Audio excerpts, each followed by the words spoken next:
ఓం గం గణపతయే నమః. శివాయ గురవే నమః. జ్ఞానక్షం యూట్యూబ్ ప్రేక్షకులందరికీ కూడా స్వాగతం. ఈ యొక్క మూలికా విజ్ఞానం అనేది ఏదైతే ఉందో ఆ యొక్క మూలిక యొక్క రహస్యాలు గుర్తుపెట్టుకోండి. ప్రతి ఒక్క మూలిక, ప్రతి ఒక్క ఆకు కూడా ఏదైనా సరే మనకి లభించినటువంటి ప్రకృతి ద్వారా లభించినటువంటిది. మనకి దాని యొక్క అవసరం మనకి తెలియకపోయినంత వరకు కూడా అది సాధారణమైన ఆకో లేకపోతే ఏదైనా సరే మామూలుగా యొక్క పొల్లని చెప్పి మనం అనుకుంటాం. కానీ ప్రతి ఒక్క దానికి కూడా ఒక పర్పస్ అనేటువంటిది ఉంది. అవి నివసిస్తున్నటువంటి జీవిస్తున్నటువంటి జీవం ఉన్నటువంటి దైవ స్వరూపాలతో సమానం అన్నమాట. అయితే అదే విధంగా ఒక సిద్ధ పురుషుడు కాంచీపురంలో ఒక ఆవిడికి ఇదే విధంగా రాత్రిపూట నిద్ర అనేటువంటిది పట్టట్లేదు. హైపర్ యాంగ్జైటీ, ఇలాగ లేనిపోయినటువంటి భయాలు, నిద్రపోలేకపోవడం, స్లీప్ పారాలిసిస్ అనమాట. ఇటువంటి ఇబ్బందులతో ఇబ్బంది పడుతున్నటువంటి వాళ్ళకి కూడా ఒక సిద్ధ పురుషుడు ఇప్పుడు నేను మీకు చెప్పబోయేటువంటి ఇదే పరిహారాన్ని చేశాడు. ఈ యొక్క పరిహారం చేయడం వలన ఆవిడకి చాలా సుఖము, సంతోషం అనేటువంటిది ఇంటిల్లిపాది కూడా లభించి చాలా ప్రశాంతంగా నిద్రపోయి మానసికమైన ఒత్తిడి నుంచి బయటకు వచ్చేటువంటి పరిస్థితులు జరిగాయి ఒక 11 రోజుల్లో. అదే పరిస్థితిని నేను ఇప్పుడు మీకు కూడా తెలియజేస్తాను, జాగ్రత్తగా వినండి. ఏదైనా సరే ఒక మంగళవారం కానీ లేకపోతే ఏదైనా సరే ఒక శుక్రవారం కానీ, ఈ 2 రోజుల్లో ఏ ఒక్క రోజైనా సరే మీరు ఇది చెయ్యొచ్చు. సూర్యాస్తమయం దాని తర్వాత అంటే సాయంత్రం 7 నుంచి 9 మధ్యలో మీరు ఏం చెయ్యాలి, తూర్పు ముఖంగా చక్కగా కూర్చోండి. కూర్చున్న తర్వాత మీ యొక్క ఏకాంతంగా ఉండేటువంటి గదిలో కానీ పూజా మందిరంలో కానీ స్నానం ఆచరించి కూర్చుంటానన్నా మరీ మంచిది. లేకపోతే కాళ్ళు చేతులు ముఖమైనా శుభ్రంగా కడుక్కొని కూర్చోండి. ఏదైనా సరే ఒక పళ్ళెము తీసుకోండి. స్టీల్ పళ్ళెం కావచ్చు, ఇత్తడి కావచ్చు, వెండి కావచ్చు, రాగి కావచ్చు, ఏ పళ్ళెమైనా పర్వాలేదు. ఆ యొక్క పళ్ళెం తీసుకోండి. అయితే తులసి ఆకులు తీసుకోండి, ఒక 11 ఆకులు. ఆ యొక్క సమయంలో మీరు తుంచకూడదు తులసి ఆకులని, సూర్యాస్తమయం తర్వాత కాబట్టి 6 లోపు మీరు ముందే ఈ యొక్క తులసాకులు అనేటువంటిది తుంచి ఉంచుకోండి రెడీగా ఈ యొక్క పరిహారం ఆచరించడానికి. అయితే 11 ఆకులకి తక్కువ కాకుండా చూసుకోండి. 11 కన్నా ఎక్కువ ఉన్నా సరే పర్వాలేదు, కానీ 11 ఆకులకి తక్కువ కాకుండా చూసుకోండి ఖచ్చితంగా. ఈ యొక్క 11 ఆకులకి తక్కువ కాకుండా ఇప్పుడు ఈ యొక్క తులసాకులు అనేటువంటి తుంచిపెట్టి ఉంచుకున్నారు కదా. ఇప్పుడు ఈ యొక్క పళ్ళెంలో సర్కిల్ ఆకారంలో అంటే గుండ్రంగా ఉండేటువంటి విధంగా ఈ యొక్క తులసాకులన్నీ కూడా ఏర్పరచండి. అంటే సర్కిల్ ఆకారంలో ఉండేటువంటి విధంగా, గుండ్రంగా ఉండేటువంటి విధంగా మధ్యలో గ్యాప్ అనేటువంటిది ఉంచి ఈ యొక్క తులసాకులన్నీ కూడా ఈ యొక్క పళ్ళెంలో ఏర్పరచండి. ఇప్పుడు మధ్యలో గ్యాప్ అనేది ఉంది కదా, ఇక మధ్యలో ఒక 3 నుంచి 4 కర్పూరపు బిళ్ళలు పెట్టండి. పెట్టిన తర్వాత ఇప్పుడు ఆవు నేతితో ఒక దీపం అనేటువంటిది వెలిగించుకోండి.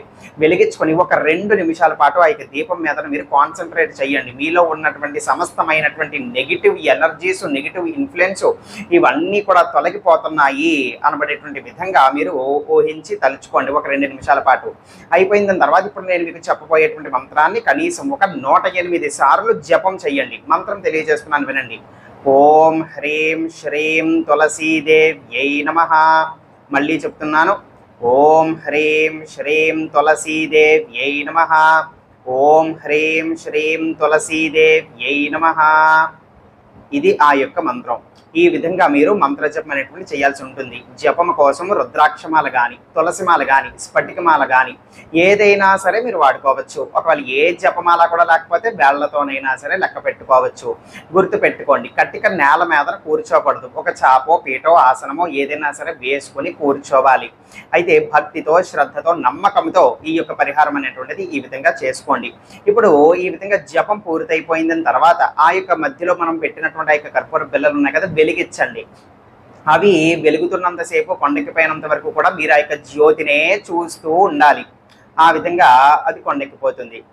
అప్పటి వరకు కూడా దాన్నే చూస్తుండాలి. దీనివల్ల ఏం జరుగుతుంది, మీ చుట్టూరా మీ యొక్క ఇంట్లోని ఉన్నటువంటి నెగిటివ్ ఎనర్జీ, నెగిటివ్ ఇన్ఫ్లుయెన్స్, చెడు శక్తులు, చెడు ప్రభావాలు, విపరీతమైన నరఘోషలు, అంతేకాకుండా మానసికంగా, శారీరకంగా మీకు ఉండేటువంటి ఒత్తిళ్ళు, hyper anxiety, hyper tensions, stress, ఇలాంటి సమస్యలన్నీ కూడా దహించబడతాయన్నమాట. ఇది ప్రత్యేకంగా మూలికా తంత్ర రహస్యాలలో చెప్పబడి ఉన్నటువంటి పద్ధతి అన్నమాట. ఈ విధంగా అయిపోతుంది. అయిపోయిన తర్వాత ఇప్పుడు మీరు చక్కగా వెళ్ళి మీ యొక్క దినచర్య అనేటువంటిది కొనసాగించవచ్చు, నిద్ర చేసుకోవచ్చు. అయిపోయింది. ఇప్పుడు మరుసటి రోజు ఉదయం పూట ఇప్పుడు ఆ యొక్క వాడిపోయినటువంటి ఆ యొక్క తులసాకులు, అలాగే పళ్ళెంలో ఇంకా కూడా ఏమున్నా సరే ఆ యొక్క పళ్ళెంలో ఆ యొక్క యాష్ కింద ఏదైనా ఉన్నా వాడిపోయినటువంటి ఆ యొక్క తులసాకులు అన్నీ కూడా ఏదైనా సరే ఒక కవర్లోకో లేకపోతే ఒక గుడ్డలోకో ఒక కాగితంలోకో తీసుకుని వెళ్ళండి. అందులోకి సేకరించి ఏదైనా సరే ప్రవహించేటువంటి నదిలో కానీ, చెరువులో కానీ, సముద్రంలో కానీ, లేకపోతే ఏదైనా సరే ఒక తులసి మొక్క యొక్క మొదట్లో మీరు దీన్ని పాతి పెట్టేసేయచ్చు. ఇలా చేస్తే మరీ మంచిది. ఏదైనా సరే మీ యొక్క ఇంట్లోనే కావచ్చు, ఇంట్లోనే ఏదైనా సరే తులసి మొక్క ఉన్నట్లయితే కనుక ఆ యొక్క తులసి మొక్క యొక్క మొదట్లో ఇదంతా కూడా పాతి పెట్టేసేయండి. ఈ విధంగా చేస్తే మరీ మంచిది. ఇలాగా మొదలు పెట్టినటువంటి రోజు నుంచి మీరు ఇంకా కూడా శక్తివంతంగా ప్రభావితంగా దీని యొక్క ఫలితాలు మీరు ఆస్వాదించి పొందాలి అని అనుకుంటే మొదలు పెట్టినటువంటి రోజు నుంచి వరస్సుగా ఒక 11 రోజుల పాటు ఈ యొక్క పరిహారాన్ని ఆచరిస్తే గనక ఇంకా కూడా అద్భుతమైనటువంటి అనుభూతి మీరు చెందుతారనమాట.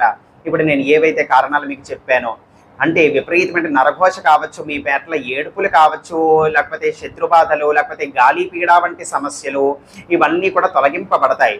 సాధారణమైనటువంటి పరిహారం కాదు. ఆ యొక్క మూలికా యొక్క తంత్ర రహస్యంలో చెప్పబడినటువంటి ఈ యొక్క పద్ధతికి అనేకమైన రహస్యాలు అనేటువంటి చెప్పబడి ఉన్నాయి. అది ఆ యొక్క మూలిక కానీ, ఆ యొక్క ఆకు కానీ జీవిస్తున్నటువంటి జీవం ఉన్నటువంటి ఒక దైవ సమానమైనటువంటి ద్రవ్యాలు అనమాట. అలాగే అనేకమైనటువంటి మూలిక రహస్యాలు ఉన్నాయి. మనకి తెలియనంత వరకు కూడా అది ఎందుకు కూడా పనికిరాదు, పిచ్చి ఆకులు అలాగ అనుకుంటాం. కానీ ప్రతిదానికి కూడా ఒక పర్పస్ అనేటువంటిది, ఒక ఉపయోగం అనేటువంటిది ఖచ్చితంగా ఉంది ప్రకృతి ద్వారా మనకి లభించబడినటువంటి ద్రవ్యాలతో. అయితే ఈ విధంగా మరుసటి రోజు ఉదయం పూట దాన్ని ఈ విధంగా పాతి పెట్టేసేయండి. వరుసగా 11 రోజులు చేసుకుంటే మంచి ఫలితాలు ఉంటాయి. దీనికి ప్రత్యేకంగా మీరు పాటించాల్సినటువంటి నియమ నిష్టలంటూ ఏమీ కూడా లేవు కాబట్టి ఇబ్బంది ఏమీ కూడా లేదు. ప్రతి ఒక్కరు కూడా మీ యొక్క అనుకూలత బట్టి ఈ యొక్క పరిహారం అనేటువంటి చేసుకుని చక్కటి ఫలితాలు అనేటువంటివి పొందవచ్చు. సర్వే జనా సుఖినో భవంతు. శుభార్పణమస్తు. ఇటువంటి సమస్యలు, ఇబ్బందుల కొరకు పాశుపత తంత్రాలు అనబడేటువంటివి మేము నిర్వహిస్తూ ఉంటాం. మా ద్వారా ఈ యొక్క పాశుపత తంత్ర ప్రక్రియల ద్వారా ఇవి చేయించుకోవాలి అని అనుకుంటే గనక ఇప్పుడే మీకు కనిపిస్తున్నటువంటి ఈ యొక్క నెంబర్కి వాట్సాప్లో మీరు సంప్రదించవచ్చు.